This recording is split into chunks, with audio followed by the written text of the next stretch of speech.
That then Governor Patterson instituted a state hiring freeze. It's still in effect. Why then were tens of thousands of people hired by New York State last year? Well, this stack of paper right here, 500 pages, represents those hired just with last names up through the letter H. Almost need two hands to hold this. Many of the hires were for critical positions that involve the health or safety of New Yorkers. But there are also plenty of six-figure administrators in here, and you paid for it. Hiring freeze? What hiring freeze? Well, it doesn't sound like a hiring freeze, does it? It sounds like a hiring warming. Got a few hours? You can peruse the list of more than 58,000 State of New York hires, rehires, and transfers for 2013. Many people are listed twice because they switched jobs. Where I think that the policymakers should really focus on trimming the state workforce is really on the political hires. There are many politically connected folks who were hired despite the freeze. Two former state senators landed plum state jobs. James Alessi at a salary of $90,000 with a state board, and Darrell Albertine at $135K with a state controller's office, which is exempt from the freeze. With longtime Albany Mayor Jerry Jennings leaving office at the end of last year, some of his top aides needed new jobs. They found them at the State Office of General Services.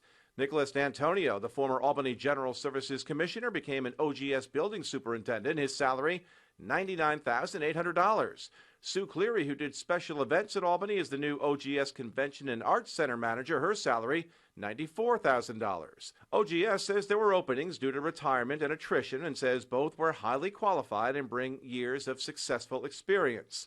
Here's the official budget bulletin from the State Division of Budget. It has some pretty stern language. It reads, the hiring freeze is a comprehensive prohibition on all promotions, transfers, new hires, and position upgrades unless individually justified. It goes on to say that waivers or exemptions can be granted when the position is essential and directly related to protecting the public health and safety, essential and directly related to ensuring the generation of state revenue, or provides essential administrative or operational support for the core mission of the agency.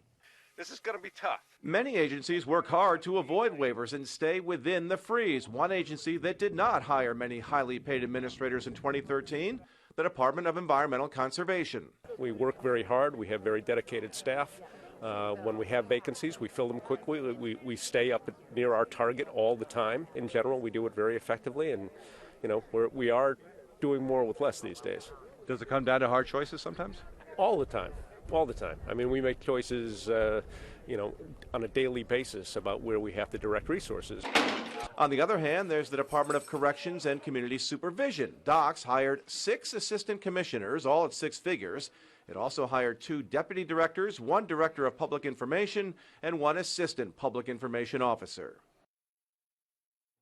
Now, I asked the State Division of Budget if hiring waivers requested by agencies are ever turned down. I was told waiver denials do happen, but most requests are granted because they are justified.